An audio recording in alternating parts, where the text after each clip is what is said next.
So for your handstand walk practice, just going to go through a few things that might just help you kind of figure out how the best way is to turn around these cones and get like an efficient slalom going. So first things first, just make sure you warm up your handstand walks, just going in straight lines. Okay, and then we want to gradually increase the angle that we're turning at.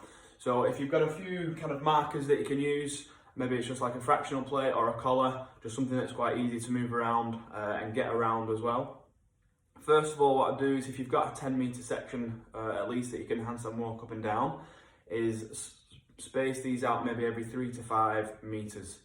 Obviously, the further away they are spaced out, the less the angle. So let's start with maybe, just maybe put, if you've got 10 meters, just put 1 in the middle at 5 and then just go around it gradually. And then just start adding a couple more.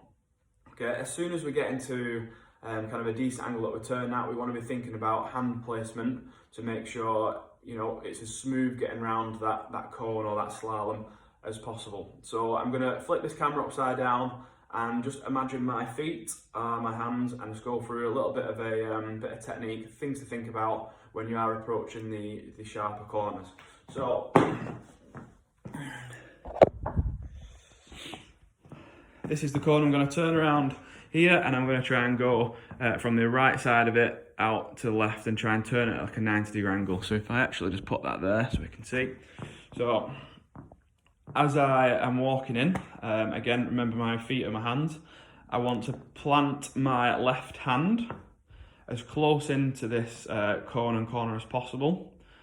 And then as you can see, my hand or my foot has been turned out slightly to the direction I want to start going in. That turnout will help me bring my other hand around to this side, and that's starting to turn in slightly as well. So we're starting to gradually point our fingers to the direction we want to come out of the corner in.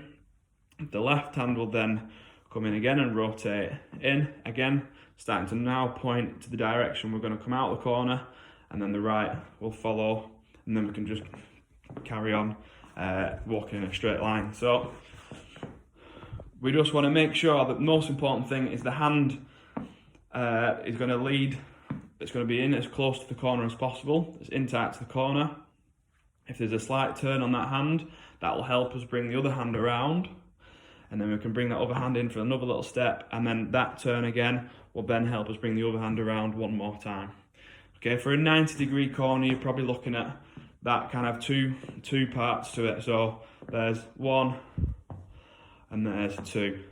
And if you can do that each corner, that's a lot more efficient than trying to kind of do tiny little steps and get yourself around. Go from the other side just to show it from with your other hands or legs. So as we step in, we're going to go around this way this time. So the right foot's going to come in, or the right hand, with a slight turn. That turn will help us come round. Slight turn again, then we come round, and then we're off into our walk. Give it a try. Like I said, maybe start, rather than going straight into 90-degree angles, just gradually increase, or start from a smaller angle and gradually increase the angle as you go along.